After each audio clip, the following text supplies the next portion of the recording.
책 그리고의 그리면서 하는 이야기. 아들이 1살에서 2살 경일이다. 아들을 키워본 엄마들은 대부분 공감하겠지만 아들은 누나보다 더 호기심이 많았고 엄마의 안 돼 소리를 귀뜸으로도 듣지 않는 것처럼 보였다.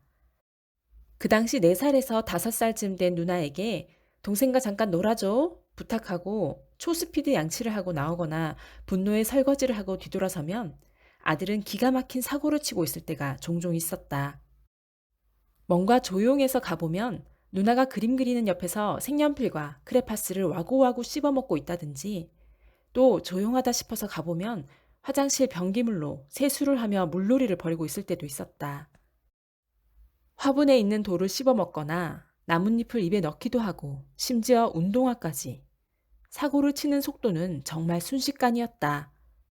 그럴 때마다 나는 난리를 치며 안 된다. 이거 먹다간 큰일 난다. 이거 먹으면 아플 수 있다. 그런 말을 몇 번을 반복하며 입안 구석구석을 씻어주곤 했다. 그 많은 사건 사고 중에서 지금까지도 간담을 서늘하게 했던 사건이 있었는데 친정집에서 일어난 일이었다. 우리 집 두 꼬맹이는 외할아버지, 외할머니가 주무시는 친정 안방에서 조용히 놀고 있었다. 그러다 갑자기 들리는 누나의 비명소리에 놀라서 가보니 아들의 손에 칼이 쥐어 있었고 누나의 눈꺼풀에 마치 해적처럼 세로로 그어진 상처. 외할아버지가 과일을 깎아 드시고 칼을 방에서 치우지 않았던 것이다. 나는 딸이 눈동자를 다치지 않은 것에 얼마나 감사했는지 모른다. 아들이 조금만 더 누나 가까이에서 칼을 휘둘렀다면, 만약 휘두르지 않고 그냥 쿡 찔렀다면, 온갖 상황들이 상상되면서 살짝 긁힌 상처에 얼마나 감사했는지. 그리고 딸과 아들에게 정말 미안한 마음이 들었다. 3살의 나이에 손에 쥐어서는 안 될 물건, 칼을 들도록 방치한 내 잘못이 크게 느껴졌기 때문이다. 이제 자라서 딸은 8살, 아들은 5살이 되었다. 아이들에게 그들이 어릴 적 저질렀던 일들을 하나하나 이야기해주면 깔깔깔 웃으며 계속 이야기해달라고 조른다. 그러면 나는 생각나는 것들을 하나씩 꺼내놓으며 놀리곤 하는데, 그러면서 마지막에 꼭 빼놓지 않는 말이 있다. 아빠와 엄마는 너희를 목숨보다도 사랑하기에 너희를 건강하고 안전하게 자라도록 노력할 거야. 또한 너희는 우리 부부에게 맡겨진 보물 같은 존재이기에 너희가 가지고 있는 것, 먹는 것, 듣는 것, 보는 것들이 너희의 건강을 해치거나 생각과 마음을 삐뚤어지게 한다면 아빠와 엄마는 그것으로부터 너희를 보호하고 막아낼 거야. 우리 부부는 아이들이 미성년일 때까지 그 발달 과정에 따라 스스로 어떤 것은 해도 되는 것이고 또 어떤 것은 해서는 안 되는 것인지 분별하는 능력을 키우길 바란다. 예를 들면 도둑질은 하면 안 되는 것이고 거짓말도 해서는 안 되는 것을 알도록 교육하고, 더 잘하면 살인이나 폭력은 해서는 안 되는 일임을 알고 지키도록 하는 것. 또한 운동과 음악은 해도 되는 것이고 다른 사람의 몸을 함부로 만지거나 봐서는 안 된다는 것 등 해도 되는 행동과 해서는 안 되는 행동이 있다는 것을 어릴 적부터 분명히 가르치고 싶다. 내 자녀가 커서도 이러한 법과 질서를 잘 지키며 인생의 과업을 열심히 이루어가는 성숙한 성인이 되기를 바라는 마음이다. 그런데 최근 울산의 성교육 움직임에서 걱정되는 부분들이 보이기 시작해서 그 고민을 함께 나누려 한다. 교육희망 보도에 따르면 울산시 교육청은 내년부터 초등학교 5학년과 중학교 1학년을 대상으로 성교육 집중 학년제로 포괄적 성교육을 도입하겠다고 발표했다.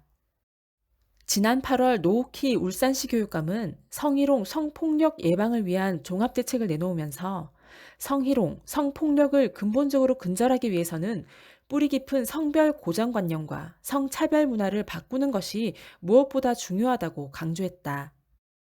그러면서 내년에 실시되는 성교육 집중 학년제가 이 문제의 대책이며 울산이 포괄적 성교육의 학교 도입을 하는 국내 첫 사례가 될 것이라고 했다. 이 부분에서 딸과 아들을 함께 양육하고 있는 부모들에게 나는 묻고 싶다.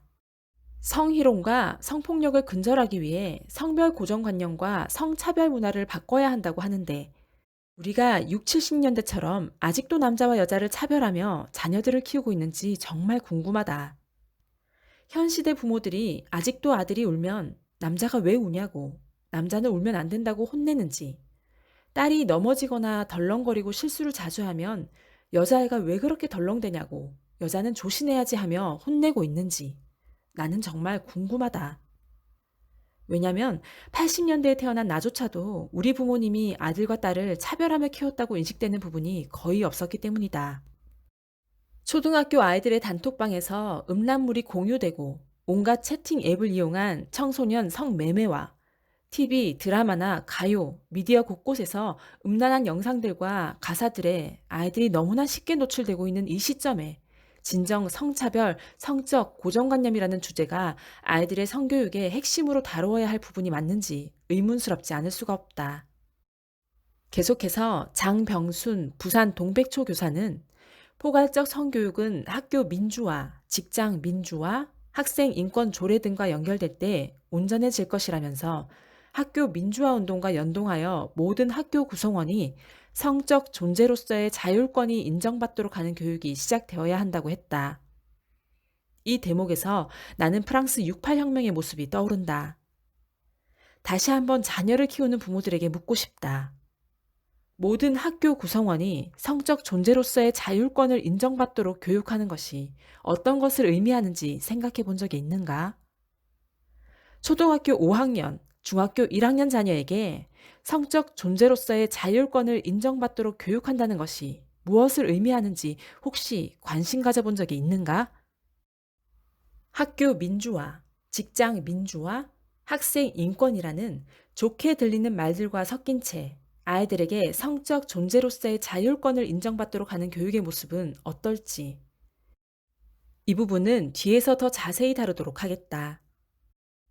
또한 조진희 서울 천왕 초등학교 교사는 어떤 성교육을 누가 언제부터 해야 하는가에 대한 큰 그림이 필요하다. 포괄적 성교육은 일회성, 행사성 교육에 그쳐서는 안 되며 담임교사가 학교와 교실 일상의 문화를 바꿀 수 있도록 강사와 협력해야 한다고 강조했다. 그리고 기사는 국제 유네스코에서 권하는 포괄적 성교육을 선전하며 교육 관계자들의 역량을 키우기 위해 캐나다의 경우 100시간 교육을 하고 있다고 한다. 이에 권인수 국회의원이 이러한 울산의 성교육 움직임을 환영한다고 의사를 밝혔는데 권인숙 의원은 앞서 낙태죄 전면 폐지, 만삭 아기까지 낙태를 허용해야 하며 낙태에 대한 죄의식 자체를 없애야 한다고 주장한 사람이다. 나는 엄마로서 내년부터 울산에서 아이들에게 대대적으로 시행될 포괄적 성교육이 그다지 탐탁치가 않다. 만삭 아기까지 죽여도 되는 것으로 법을 바꾸고 낙태에 대한 죄의식을 없애자고 주장하는 국회의원이 환영하는 성교육이라. 학생들에게 소지품 두 발의 자유를 가져다주고 성 정체성이나 성적 지향으로 차별받지 않아야 한다는 학생 인권 조례와 더불어 모든 학교 구성원이 성적인 존재로서의 자율권을 인정받도록 하는 성교육이라. 정말 느낌이 좋지가 않다. 2019년 우리 정부는 초, 중등 성평등 교육을 위해 한국여성정책연구원에서 조사하여 보고서를 제출한 내용을 밝혔었다. 이 연구의 필요성에 대한 내용을 한번 자세히 살펴보자. 청소년 세대에서 발견되는 성평등 의식의 격차와 갈등이 교실 내 혐오로 이어지게 되자 자라나는 세대에서의 균형적인 성평등 인식을 촉구하는 목소리가 제기되고 있음. 스쿨미투 문제 또한 성평등 교육과 연관짓고 있고 청와대 게시판에는 초중고에서 페미니즘 교육이 의무화되어야 한다는 내용의 국민청원이 게재되었고 한 달 만에 21만 명 이상이 해당 게시물에 서명했음. 간단히 줄여 말하면 성평등 교육과 페미니즘 교육에 대한 필요성 때문에 연구를 했다는 것인데 이 연구에서 분석 대상 국가는 대만, 노르웨이, 스웨덴, 독일, 프랑스, 캐나다의 총 6개국이라고 한다. 대만, 노르웨이, 스웨덴, 독일, 프랑스, 캐나다. 그렇다면 이 국가들에서 아이들 성교육을 어떻게 가르치고 있는지 그리고 그 결과는 어떠한지 알아야 하지 않겠는가.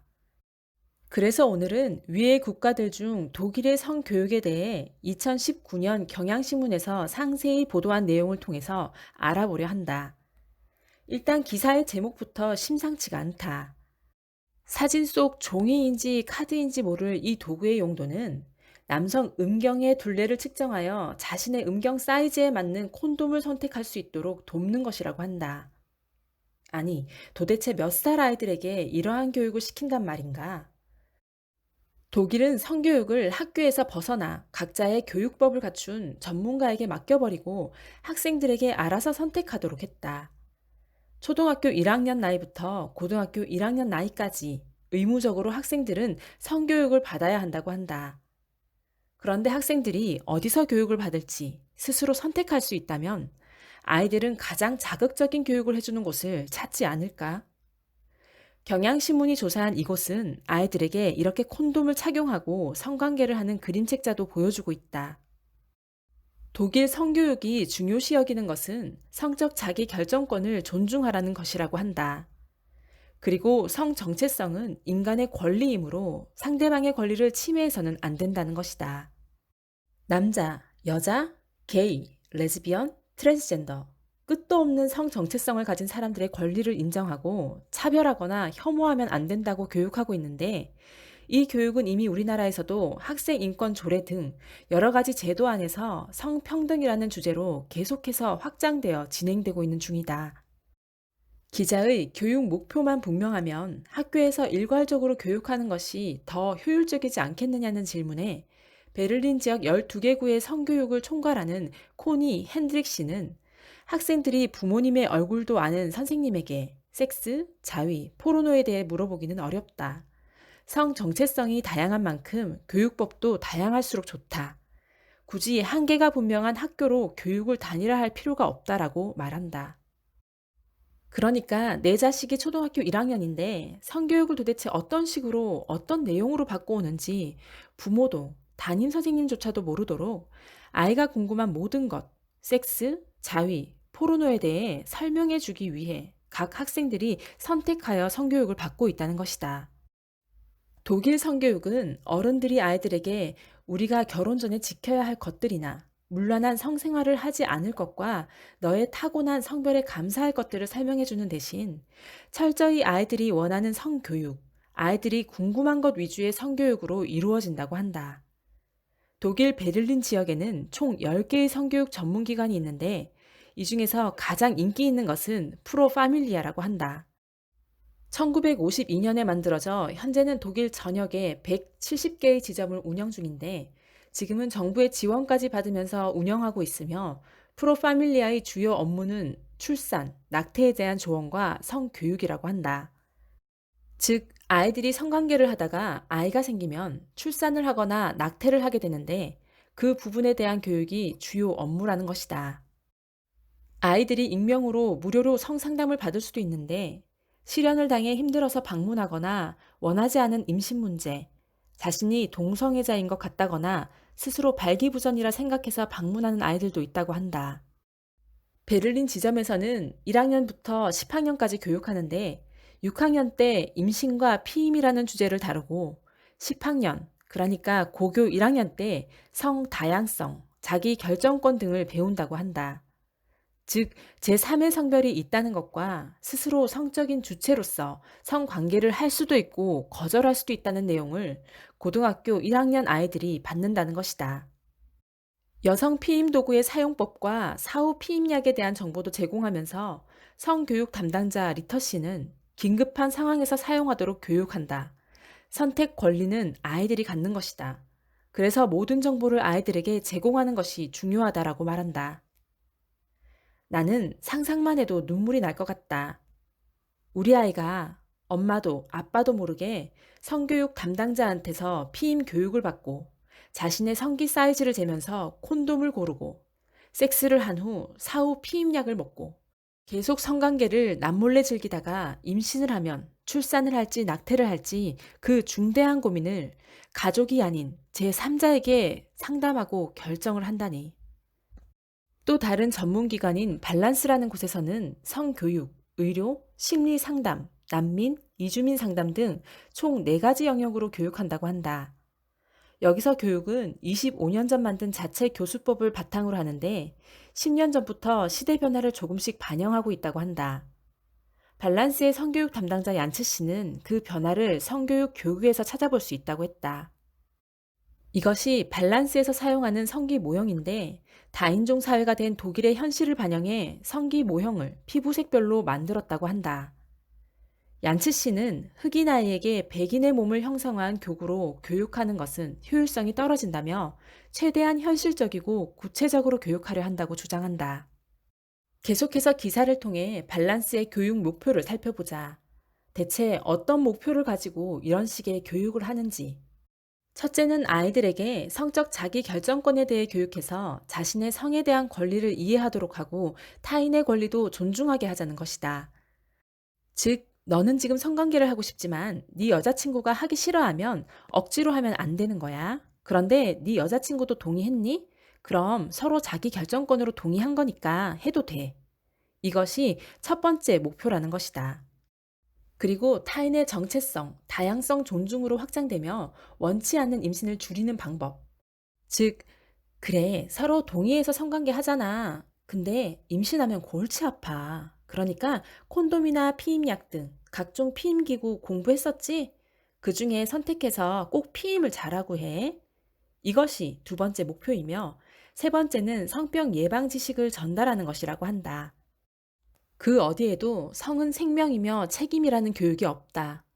절제를 통해 아이들이 성 중독에 빠지지 않도록 돕고 자신의 비전과 꿈을 향해 학업에 열중하도록 이끌어주는 성교육은 찾아볼 수가 없다. 도대체 어떻게 된 것일까? 얀츠 씨는 독일 공교육이 여전히 보수적이기 때문에 다양한 성적 지향을 가진 사람들을 포용하기 어려워서 결국 한계를 느낀 사람들이 전문 교육기관을 만들어낸 것이라고 한다. 그러니까 일반 교사들이나 부모들은 자녀들에게 저러한 교육을 시키고 싶지 않은데 정부와 몇몇 성교육 강사들이 이러한 성교육의 필요성을 느꼈다는 것이다. 이 교육을 통해 아이들이 세상에 남자와 여자만 있는 것이 아니라 제3의 성별도 있다는 것을 익히게 되고 어려서부터 자기 성적 결정권을 인식해서 모두가 성적인 자율권을 누리게 된다고 주장하는 것이다. 55명의 학생들로 구성된 시민사회 단체라는 곳에서는 대부분 베를린 지역 의대생들이 성교육을 해주는데 비용은 무료이거나 일정 부분 기부를 받아 운영 중이라고 한다.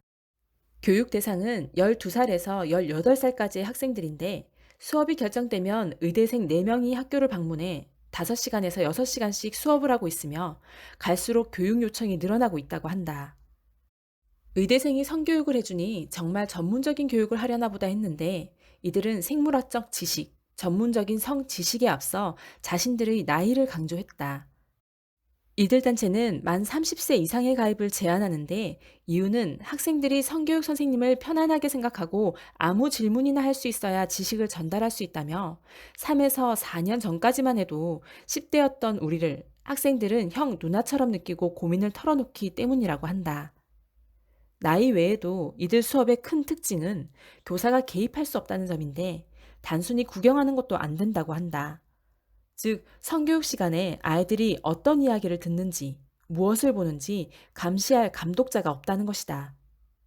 그 이유를 들어보니 참으로 황당하다. 레베카라는 여성은 무엇보다 중요한 것은 안전한 공간을 만드는 것이다. 밖으로 이야기가 새 나갈 수 있다는 불안감을 차단해야 아이들이 성 고민을 쉽게 털어놓는다며 언제든 가족에게 연락할 수 있는 선생님은 안전한 공간을 파괴하는 존재가 된다고 설명했다. 이들이 말하는 안전한 공간이란 미성년인 아이들이 부모로부터 완전히 분리될 수 있는 공간을 이야기하는 것이었다. 지금 이 영상을 보는 어린 자녀를 둔 부모들은 혹시 내 자녀에게 생긴 성 문제를 그 아이를 위해 죽어줄 수도 있는 엄마에게만큼은 절대로 흘러 들어가지 않도록 자기보다 조금 나이가 많은 언니, 오빠 같은 사람들에게 털어놓고 상담을 받는다는 것에서 어떤 생각이 들까? 이들의 수업은 놀이식 성교육으로 총 10가지 단계로 진행된다고 한다. 첫 번째는 애널섹스와 같은 단어를 칠판에 적어 용어를 설명하고 두 번째는 이 단어에 대해 드는 생각을 자유롭게 토론한다고 한다. 그리고 세 번째는 남녀의 생식기를 그린 그림을 보여주고 설명. 네 번째와 다섯 번째는 여성의 생리란 무엇인지를 설명하고 삽입형 생리대의 사용법 등에 대해 설명한다고 한다. 그리고 여섯 번째는 섹스를 할 때의 단계에 대한 설명을 하고 일곱, 여덟 번째 단계에서는 남녀 학생들에게 서로 궁금했던 것을 익명으로 질문하게 하는데 그 질문에는 처음 섹스를 할 때 왜 떨리는지, 여학생들도 자위를 하는지, 흑인과 백인은 정액 색깔이 차이가 있는지 등 기상천외한 질문들이 나온다고 한다. 계속해서 아홉 번째는 피임 방법을 알려주고 열 번째는 다 같이 모여 피드백을 주고받으며 마무리. 이 교육의 끝에 아이들의 머릿속에는 무엇이 남을까? 여러분이 16살로 돌아가서 이 수업을 듣는다고 상상해 보자. 남자아이들은 이 시기 테스토스테론 폭풍기를 겪으며 강력한 성욕을 느끼는 때이지 않은가? 남녀 학생들이 부모도 선생님도 없는 한 공간에서 언니, 오빠와 같은 의대생들과 모여 애널 섹스, 생식기 그림, 섹스할 때의 단계, 자위 등 각종 성에 대한 이야기를 섭렵하고 문 밖으로 나올 때 머릿속에 무엇이 남을 것 같은가? 이제는 성관계를 해봐야겠다는 생각을 하지 않을까? 7학년부터 13학년까지 다니는 베를린의 중고등학교 통합학교 MBO. 이곳은 공교육이 이루어지는 학교이다. 이곳에서는 마티아스 홀트만 교장 일행이 성교육을 보여주겠다며 가장 먼저 화장실을 보여주었다. 이 화장실은 남자, 여자가 아닌 아직 성 정체성을 확정짓지 못한 학생들을 위한 것이라고 한다. 홀트만 교장은 성 정체성과 맞지 않는 화장실을 이용하며 불편을 겪었을 학생들을 이해하는 것, 그것이 성교육의 시작이라고 말한다. MBO는 7에서 10학년을 대상으로 매주 45분씩 다양한 교과목과 연계해서 성교육을 진행하는데 정치 시간에 낙태에 대해 논의하고 문학 시간에 게이 주인공이 나오는 소설을 읽는 식이라고 한다. 성교육 담당 교사 마누엘라 슈림프는 생물학적인 성은 전체 교육의 한 부분일 뿐이다. 성적 자기 결정권, 성적 책임, 존중 등은 다양한 교과목과 연계해야 제대로 배울 수 있다고 했다. 이곳에서 7학년 때는 몸과 감정 변화에 대해 배우고 8학년은 남녀 성기의 모양과 콘돔을 이용한 피임 방법, 성폭력, 성희롱에 대한 교육을 받고 9학년부터 성 정체성, 다양성 등을 배우고 마지막 10학년 때는 임신과 낙태의 권리에 대해 배운다고 한다. 내 자녀가 매주 45분씩 몇 년 동안이나 이러한 성교육을 받고 있다고 상상하니 피가 거꾸로 솟는 느낌이다. 이 학교 학생들은 성교육 수업에 사용하는 교구의 제작에도 참여해서 직접 만든 남성의 성기 모형에 콘돔을 씌워본다고 한다. 이것은 성교육이 아니라 세뇌이다. 지금까지 이 기사를 통해 살펴본 독일 성교육 강사들의 세뇌 내용을 요약해보면 너희에게는 성적 권리가 있어. 너희는 성관계를 하고 싶을 때는 하고 하기 싫을 때는 안 해도 되는 권리가 있는 거야. 그러니까 친구가 하기 싫다고 하면 억지로 하면 안 돼. 그건 성폭력이야. 억지로 하면 범죄자가 되는 거야. 그런데 동의하면 해도 돼. 그건 너희 권리야. 그리고 임신하면 있잖아. 출산을 하든지 낙태를 하면 돼. 자, 봐봐. 남자 성기는 이렇게 생겼어. 겁낼 필요가 없단다. 자, 봐봐. 여자 성기도 이렇게 생겼어. 알겠지? 피임을 잘해야 해.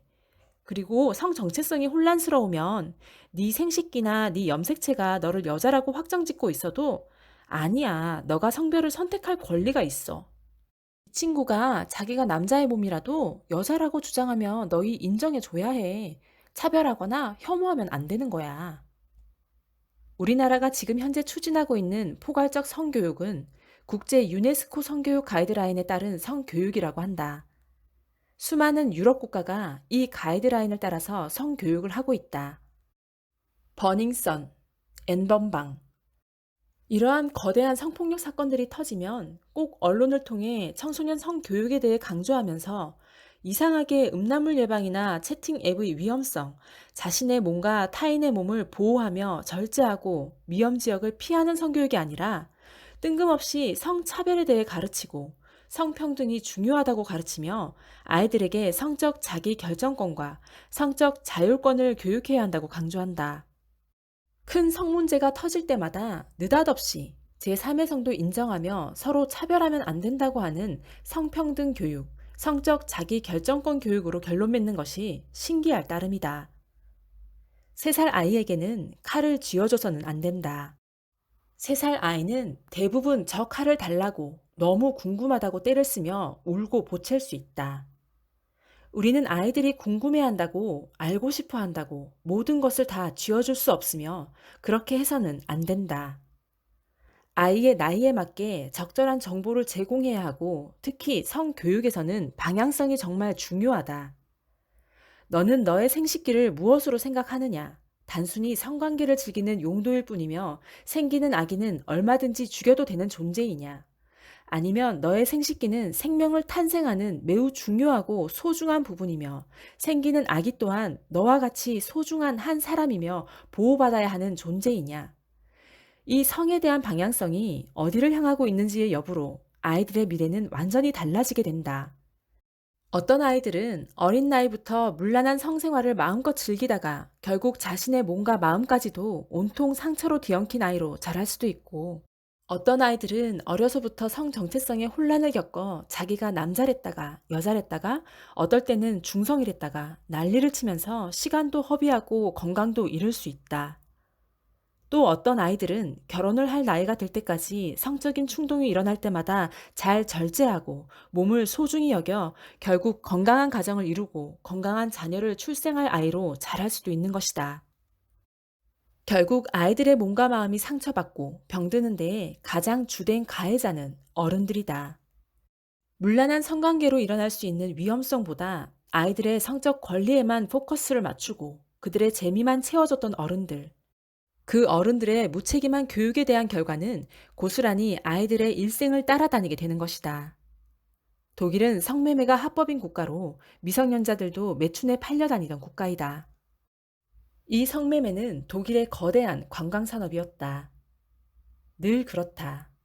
포르노, 콘돔, 피임약, 성전환, 성매매, 낙태로 이어지는 섹스 산업은 전 세계에서 돈을 아주 쉽게 벌 수 있는 산업으로 다양하게 홍보되어져 왔다. 독일에서 성매매가 합법이 되자 아이러니하게도 인신매매가 늘었고 미성년자들과 여성들은 강제 성매매를 당해야 했다. 아이들이 어려서부터 성을 가볍게 여기게 되면 자신의 성을 파는 행위까지도 아무런 죄책감이나 그 위험성을 인식하지 못하게 된다. 그래서 결국 강제 성매매를 당하는 위험까지도 스스로 걸어 들어가게 되는 것이다. 이렇듯 성교육은 그 나라의 문화를 만드는 데에 가장 중요한 역할을 한다. 사춘기 자녀들이 있다면 이렇게 말해주면 좋겠다. 너의 몸은 결코 사고 팔 수 없단다. 너는 그 무엇과도 바꿀 수 없는 소중한 존재거든. 사춘기가 되면 호르몬의 변화로 때로는 성적인 호기심이 왕성해질 때가 있어. 엄마도 그랬고 아빠도 그랬어. 그렇지만 너는 아직 부모의 보호를 받아야 하는 미성년이기 때문에 모든 것을 다 알아야 하고 모든 것을 다 해봐야 하는 것은 아니란다. 대신 지금은 너의 재능을 발견하고 그 재능을 키워나가서 엄마 아빠의 울타리를 벗어나 독립할 수 있는 훈련을 하도록 해야 한단다. 다른 아이들이 야동을 보지 않는 너를 놀리더라도 걱정 말아라. 혹시 친구들이 네가 총각이라고 놀려도 걱정 안 해도 돼. 성적인 충동을 절제하면서 묵묵히 학생이 해야 할 일들에 집중해서 자신의 꿈을 이루려고 노력하고 있는 네 또래 아이들이 훨씬 더 많다는 걸 기억하렴. 엄마 아빠는 너를 위해 대신 죽어줄 수 있을 만큼 너를 사랑한단다. 혹시 네가 실수를 했더라도 걱정 말고 달려와라. 엄마 아빠는 언제나 널 응원할 거야. 누가 더 아이들의 흥미를 유발하느냐로 성교육마저 경쟁하고 있는 이 시대에 유일한 방패막이로 막아설 수 있는 사람은 그들을 가장 사랑하는 부모밖에 없다. 무슨 일이든 부모에게 털어놓을 수 있도록 아이가 필요로 할 때면 언제나 지금의 일을 멈추고 아이들의 눈을 바라보자. 책 그리고 다음에 만나.